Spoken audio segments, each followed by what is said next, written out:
Yesterday I was mentioning to you that he first of all does a survey of all the prior thinkers, and we're grateful for that, because even though he criticizes them, nevertheless a lot of what we know about those people that he criticizes is only because he criticized them. And he's pretty even-handed. He doesn't just treat them like a bunch of dummies. He does give them a fair amount of respect. He makes their argument, and then he shows where he believes their argument is faulty. Right? So we kind of covered that yesterday. We come today to his metaphysics, which you would say is his principles of being.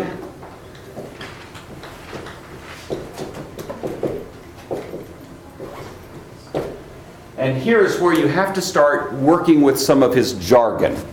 And a lot of what people are put off by with Aristotle is the fact that he does use jargon. He starts giving us philosophical terms that are more sophisticated, a little bit more technical than you'd find in Plato. And so sometimes you start reading him and you think, I don't get this. What is all of this? And so I'm going to try to work us through some of this. It'll be brief, but the first distinction we want to be aware of is the distinction he makes between actuality and potentiality.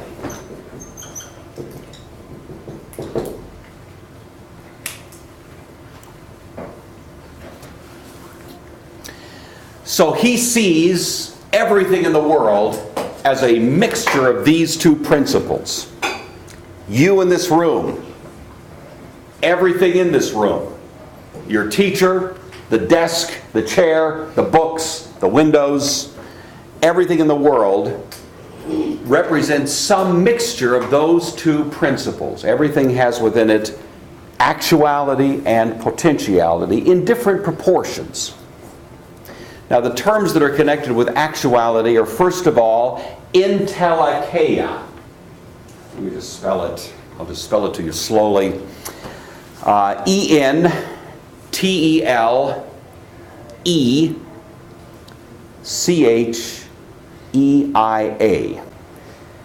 That is one aspect of actuality. The entelechy. Or, in a sense, the intelligence that he finds in all things. A principle of intelligence. A little bit like logos, but not quite the same thing. He doesn't use the word logos in a prominent sort of way, but this is kind of a similar idea. All right, other words that would go with it that are a little more self-explanatory. Actuality involves the principle of perfection. Perfection. Something being what it actually is. If I take a chair, put it in front of you and say, what's that? And you say it's a chair. And then I beat away on it with a sledgehammer, hit it 5 or 6 times. Then I say to you, what is that? You might say, it's sort of a chair, right? It's kind of a chair. But somehow it's been deformed and it's not perfect in terms of what it was originally. So the principle of perfection is that notion of actuality, something being what it is. Realization, realizing its own being or its own essence. These are just words associated with actuality. He uses the term fullness of being. Fullness of being.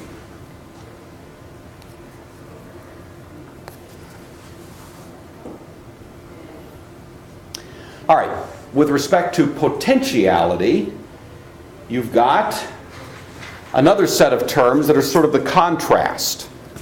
So for potentiality, instead of entelikeia, he uses the word dunamis, from which we get the English word dynamite, but he doesn't mean that. He just means change, dynamic. Things are in flux. You with me? Okay. Yeah, so dunamis, D-Y-N-A-M-I-S, dunamis. Looks like dynamis, but it's actually pronounced dunamis. Instead of perfection, imperfection.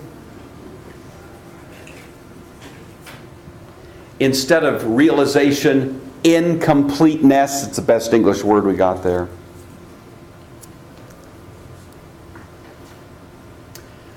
Perfectibility.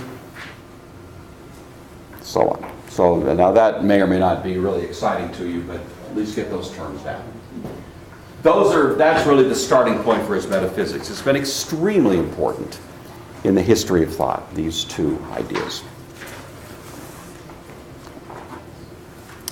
He would say some mixture of actuality and potentiality is found in all things with one exception, and that exception is God. God is pure actuality, no potentiality.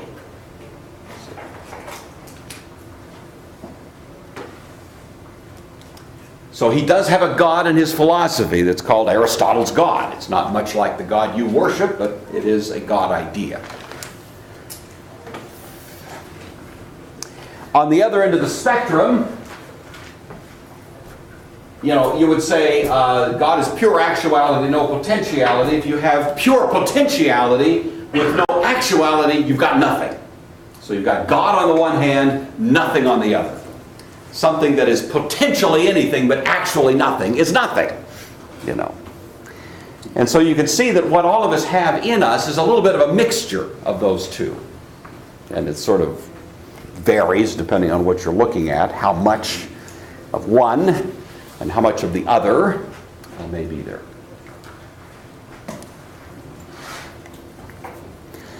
Now this creates a tension. This relationship between actuality and potentiality creates stress. Every one of us are feeling this stress. And so for Aristotle, there is also a little notion of dualism. Not quite like Plato, but something like that. He wants to resolve the dualism in Plato, but he still has a little bit of it going on.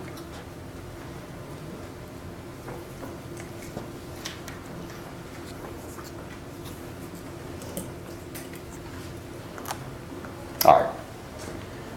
Now, I've given you those just as terms, and I want to come back and sort of work through this a little bit more, maybe systematically. Aristotle's thought begins with a series of distinctions, and the first one is between what's called substance and accidents. Okay? So, anybody want to take a shot at that one, Mr. Fugit? What do you think Aristotle would be distinguishing between when he uses these two terms, substance and accidents? Any idea? Well, have you ever heard these terms used before? I know you know both words. yeah, I'm just wondering if you ever heard them used in kind of a philosophical way. I've never heard of anything philosophical. Okay, all right. Anybody? Go ahead. Sydney? Well, we learned about them from Mr. Collender. Good. Mr. Collender goes back a few years. And what did he teach you about those terms? Mr. Fugit, take notes here, You were there too, weren't you? Embodied. Yeah, that's right, embodied. So what did he say? Do you remember anything about that, Sydney? It was about the Lord's Supper, and he was talking about how the substance of the Lord's Supper is Christ, but the accents are the external, visible qualities All right. of the Lord's Supper. Does that ring a bell with everybody? Do you kind of recall that a little bit? All right. That's a Roman Catholic teaching. You know that. That's called transubstantiation. But the Catholic Church has formulated their understanding of the Lord's Supper based on an Aristotelian distinction. Thomas Aquinas is a great scholar of Aristotle. He used Aristotle to explain the Lord's Supper. And he used Aristotle's jargon, namely substance accents, and Sydney has done an excellent job of recalling that little distinction to our memory. Now, leaving out the Lord's Supper, but based on what Sydney just said, what's the difference, Trevor? between substance and accidents. Based on what Sidney just said, you should be able to formulate a basic distinction between substance and accidents as Aristotle might state it. I think at least substance is kind of a physical part of an object that doesn't change, but accidents changes within this. That's partially correct. It's not a bad start. Matthew? I think it's kind of another way to put the actuality versus potential. It is. So how you're on the right track. Not exactly, but go ahead and say what you're thinking. Well, I'm kind of confused on exactly what you're asking. Okay, well, I'm just asking, what's the difference? Every object has substance and accidents. What's the difference? And it's not quite the same thing as actuality and potentiality, but you're thinking the right way. Substance is what it really is. Yes, and? Accidents are the actual perceivable qualities. Okay, that's exactly it. Was that what you're going to say, Avery? Yes. Yeah. More eloquently, though. More eloquently, I'm sure it was. Yeah. So I always want to let lesser people, take a stab at it before I call on Sheely to kind of end the conversation. All right, so get this. For Aristotle, substance is what is actually there. It is the, to use another word, essence of the thing.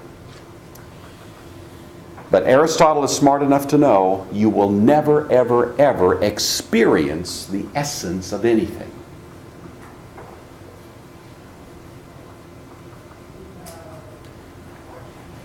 See, I've got a marker in my hand.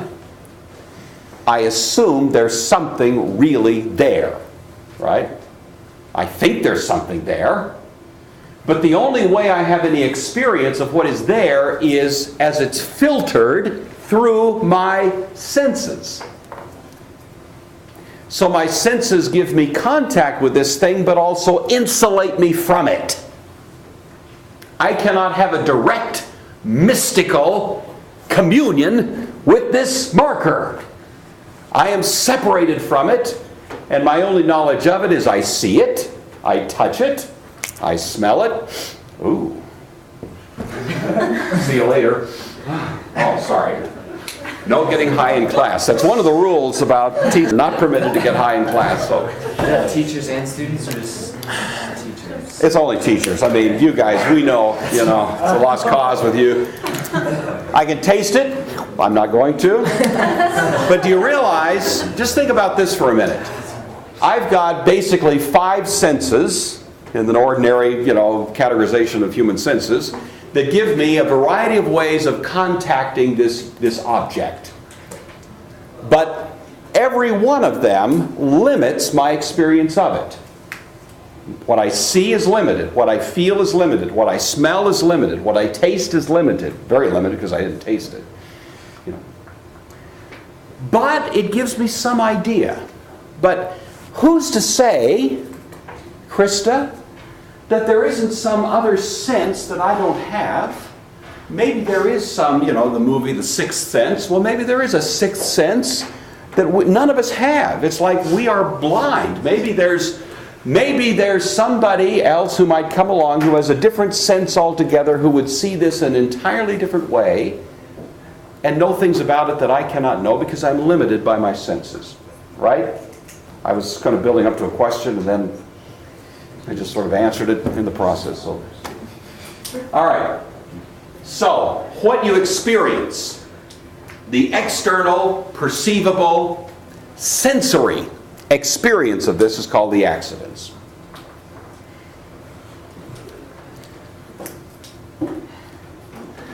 And the Catholic doctrine of transubstantiation says precisely this, that the substance of the bread and wine become the substance of the body and blood of Christ, but the accidents remain the same.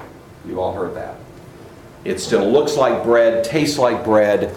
The wine tastes like wine. It doesn't change its perceivable qualities because the accidents haven't changed, but the substance, metaphysically, inside, the actual stuff, has changed. Okay, there's his first distinction. That's a pretty easy one, right? So far, so good? That makes sense. Go ahead. Concerning transubstantiation. Yeah.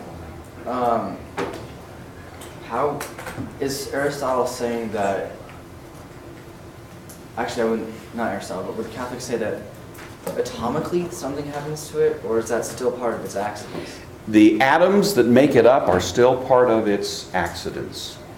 Yeah. Now the only way you could perceive them was with a microscope or something like that, a very big microscope, a very powerful one. But the Catholic Church has been pressed on this. You see, they formulated their view before we had what you call modern, atomic theory. So these new formulations theoretically kind of force the Catholic Church further and further back, and it becomes very metaphysical. They're not saying that, in other words, sometimes Protestants will say, well, the bread and wine become the body and blood of Christ. And a Catholic that knows their stuff would say, you're not saying that quite as subtly as the Catholics affirm it. So I know that's not very responsive to your question, but even at that level, even at the atomic level, they're still saying there's something deeper that's changing there ontologically than just the material. All right, the next distinction that Aristotle makes is with respect to substance, right? So we've distinguished substance from accidents. Now the next distinction is what he calls form and matter.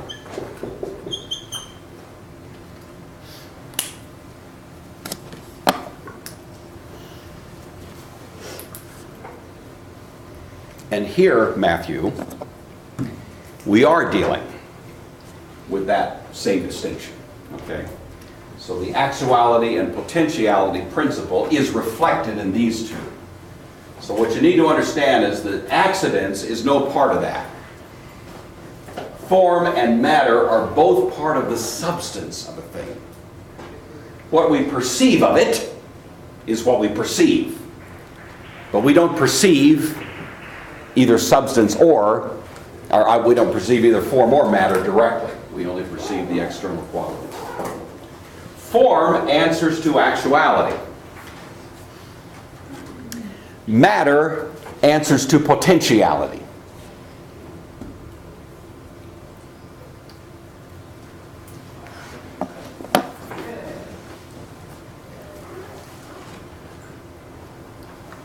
Some things in this world are mostly form with only a little bit of matter.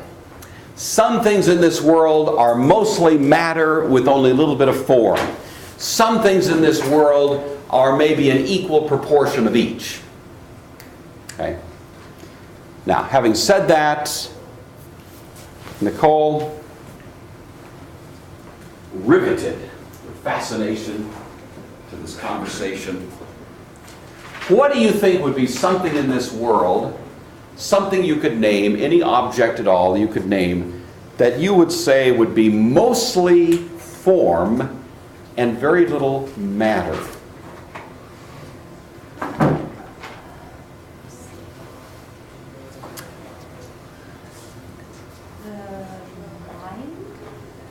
The mind. Interesting. The mind. I'm not sure quite what to do with that. I'm going to hold off on that for a little bit. But let me ask you this, Nicole, before you just escape here. What would be the qualities of something that is mostly form? What kind of qualities would you expect it to have? If it's mostly form, that is mostly actuality with very little matter, very little potential. What kind of object? Think of a physical object now. Nothing so esoteric as the mind. A physical object, what qualities might a physical object have if it's mostly form and very little matter? Well, if actuality has to do with perfection, it Yeah. would be something that's pure, maybe? Okay. So name an object that you think might be pure and have that kind of great.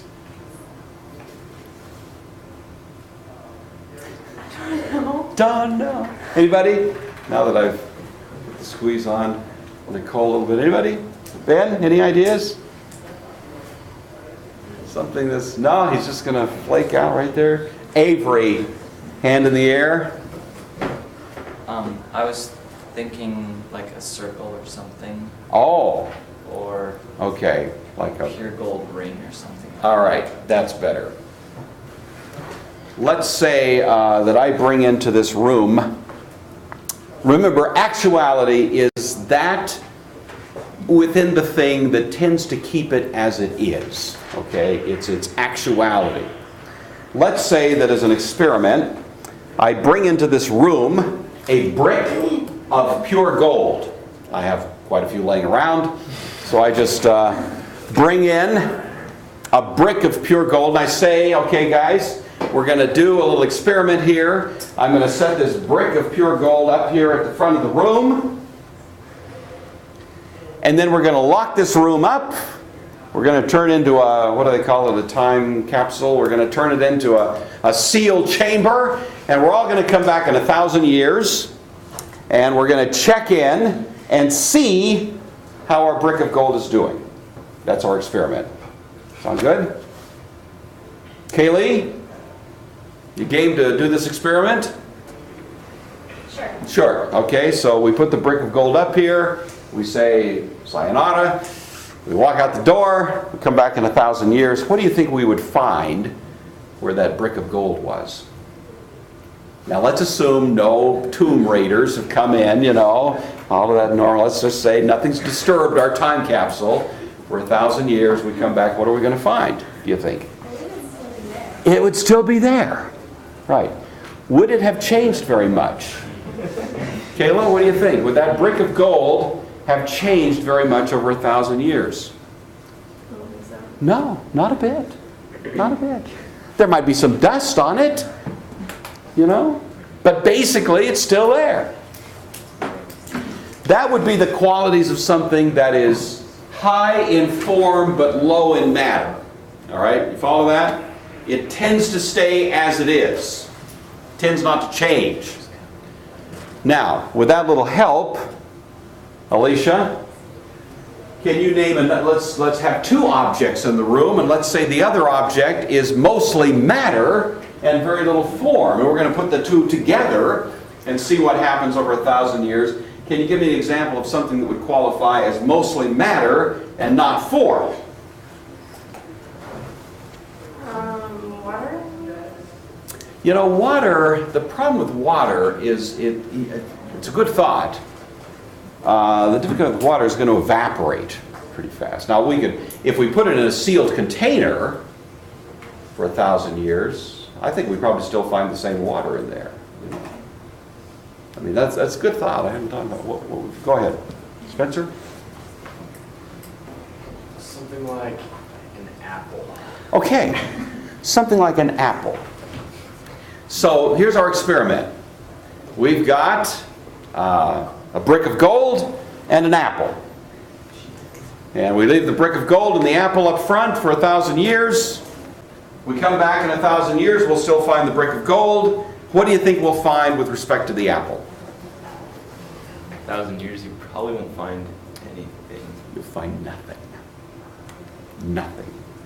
You wouldn't find much after 100 years. You wouldn't find much after, you know, even after 1 year, it's going to be all shriveled down into something, and it'll kind of deteriorate into dust, and, you know, you'd be lucky to find even a trace of that apple. Now, you see the difference? Do you see how life, you're surrounded by things that have the two different kinds of qualities.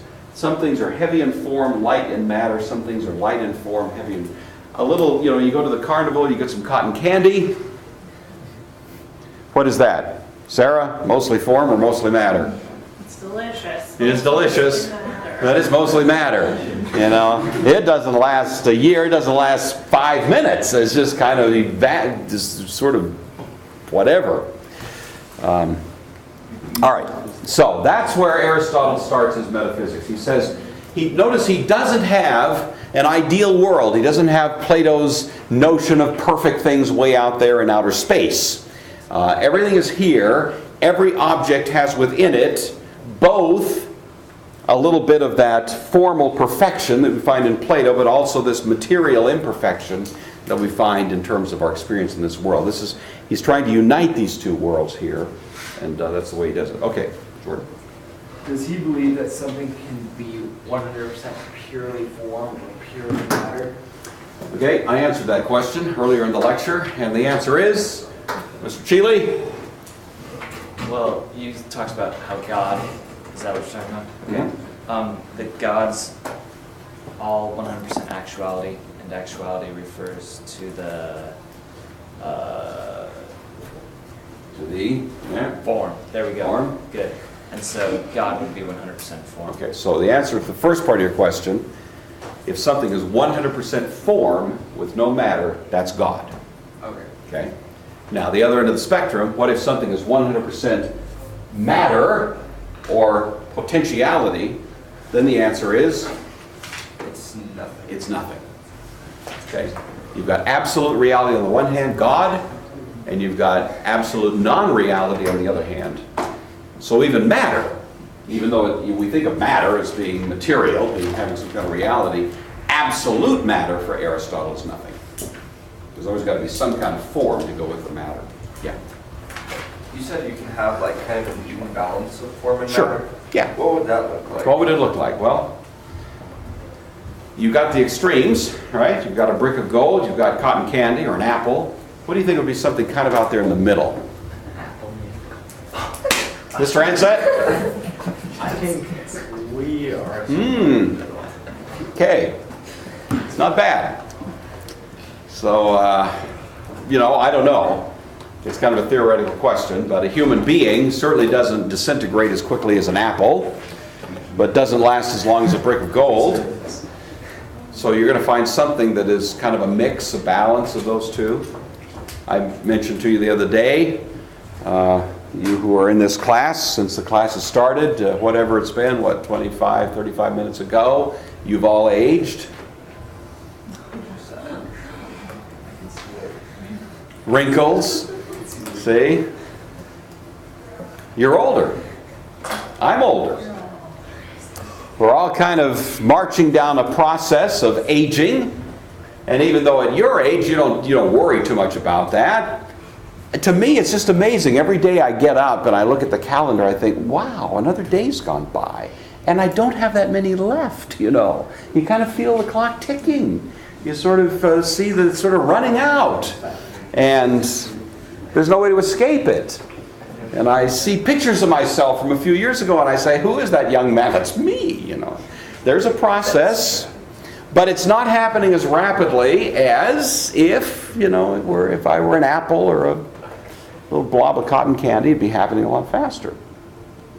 If I were an insect, a butterfly. Laura, how long does a butterfly survive? What's the lifespan of a butterfly? It's like a matter of days. A few days, right. All right. Now, what I've given you so far gives rise to another famous little piece of Aristotelian philosophy, which is his notion of the four causes. Did we talk about this? We did, didn't we? Didn't I use the four causes? So this should be somewhere in your brain things, right? Because we did this in connection with what? Let's see if you can pull that out. I did with you the four causes once upon a time. And I think I actually mentioned to you in passing at the time that we would probably come back to this and look at it once again when we studied Aristotle. And the four causes are, Mr. Culver's, what was the context, first of all? We were talking about justification. Okay, we were. That's very good. Justification. What was the particular word we were focused on in our discussion of justification? It was the word? Jake? By. By.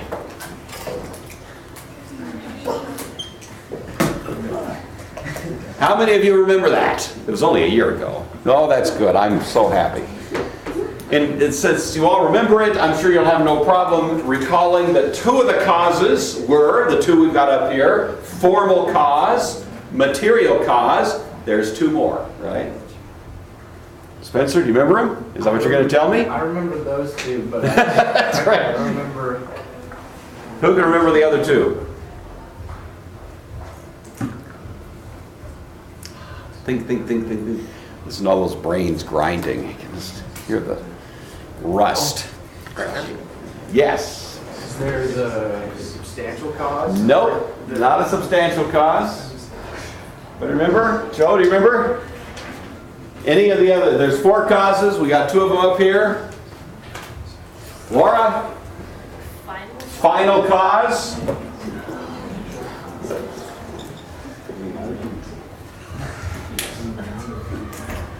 One other cause. Has three syllables.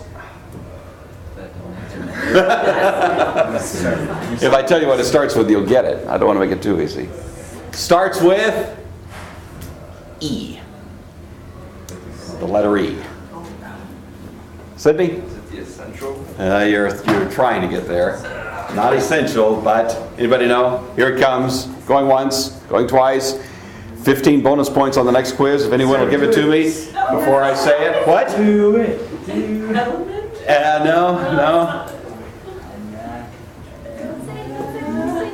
Wait, no, we're gonna get this. Okay, I can't spend all day on it. Josiah, you trying? Here it comes. Efficient.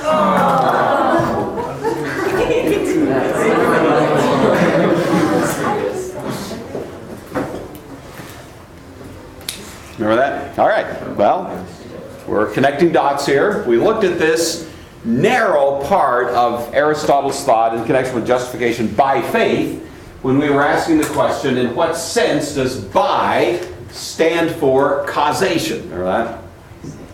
And we said the classic formulation comes from Aristotle, and he identified four causes. And then the reformers, of course, really kind of took the notion of by and made it a subpart to one of those four causes. Remember that? Where did by show up? Call that? They actually gave it came up with a new cause to supplement the four, but it was really a subpoint to one of these four, and it was The instrumental. the instrumental. Remember that? The instrumental cause, which was a subpoint to which of the four? Avery? Formal. No, not formal. Subpoint to the efficient. All right. So just for fun, let's get this back in our heads. Remember the classic way of illustrating this is that a block of marble is gradually transformed into a statue of Mr. Gore. Mr. Gore's put on a little weight, so we're going to reflect that. Little beard here. Pudgy little arms. Looking rather like a snowman, but...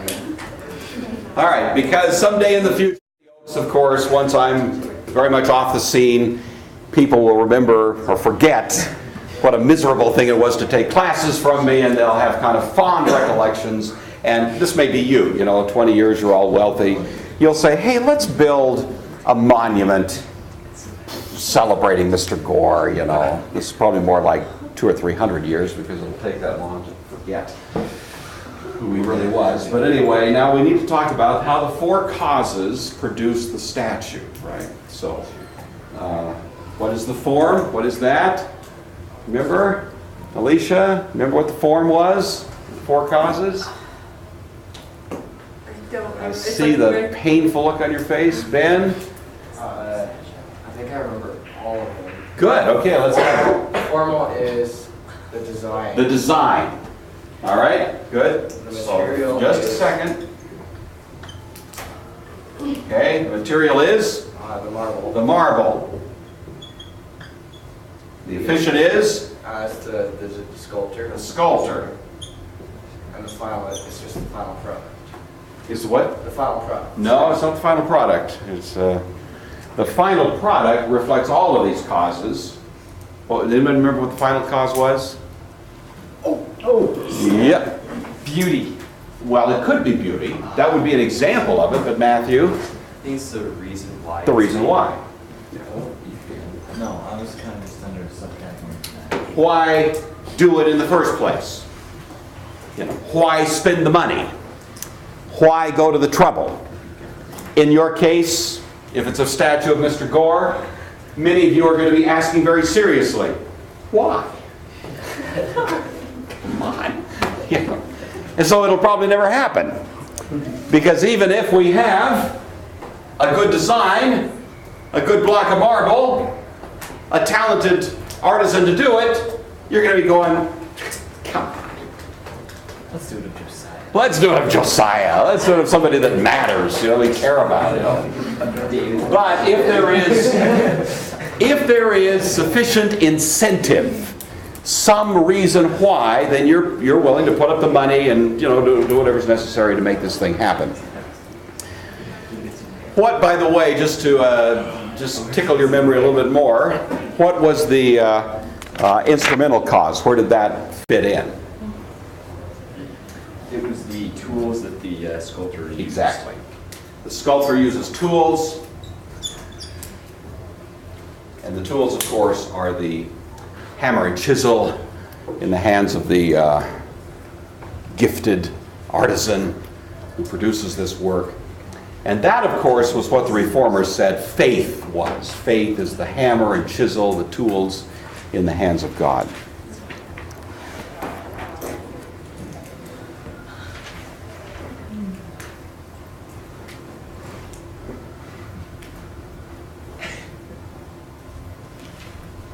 All right.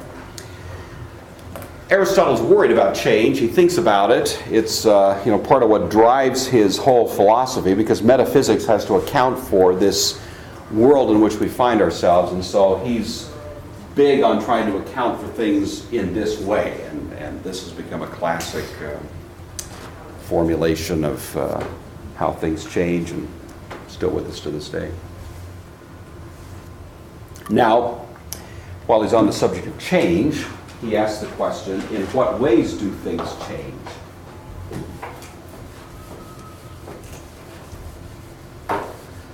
So we've talked about the fact of change, we've talked about the causes of change, but now we're thinking more of the nature of change.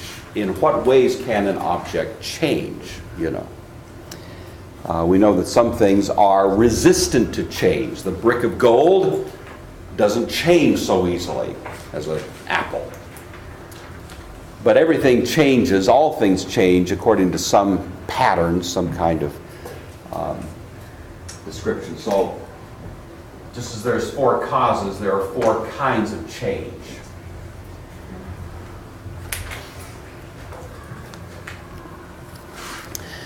The first sort of change that he identifies is a change in quantity.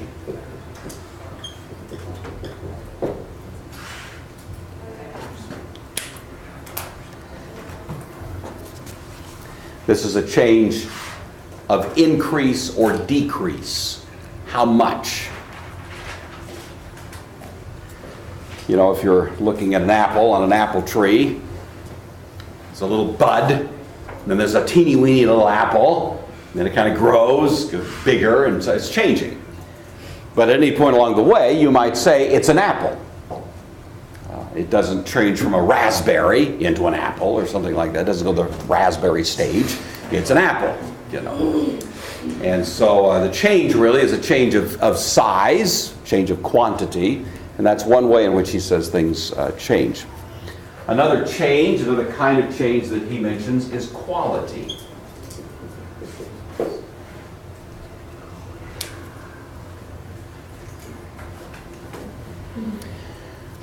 A change of quality is when I take something and alter it in a fashion that does not change what it basically is. All right?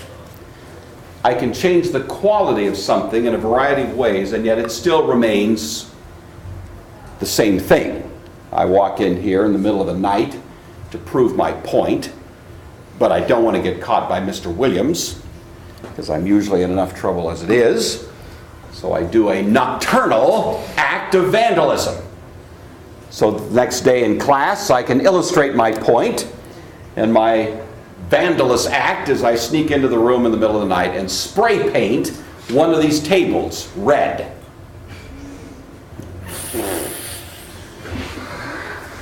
Then I sneak home, go back to bed, so I can walk in the next morning appearing to be shocked. Who did this? Well, now that it's done, at least I can illustrate my philosophy point. So I walk in and I say, we'll notice that this table is red. Has its quality changed? Answer, yes. Its quality with respect to color has changed. There are many qualities things can have. Qualities can change, and yet we would still say it is a table. My spray painting it red didn't turn it into a giraffe, you see. It didn't cease to be a table and become something else. And so Aristotle has a notion that quality changes, but it doesn't change the fundamental essence of what's there. The third kind of change is a change of place, location. I could take the table and move it out into the hallway. I have changed it, because to some degree we understand things in terms of their place, you know. But again, I haven't changed its fundamental essence, I've just changed its venue, situation. The last one, however, goes to a much deeper level. This is the change that he calls generation and corruption.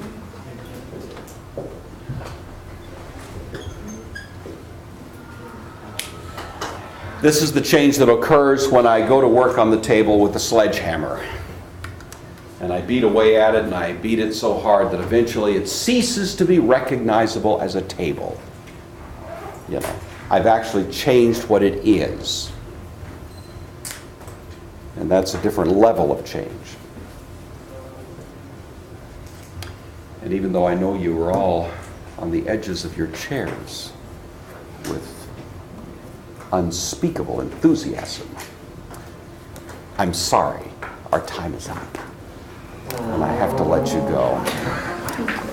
So, think on these things. Monday we'll return to Aristotle.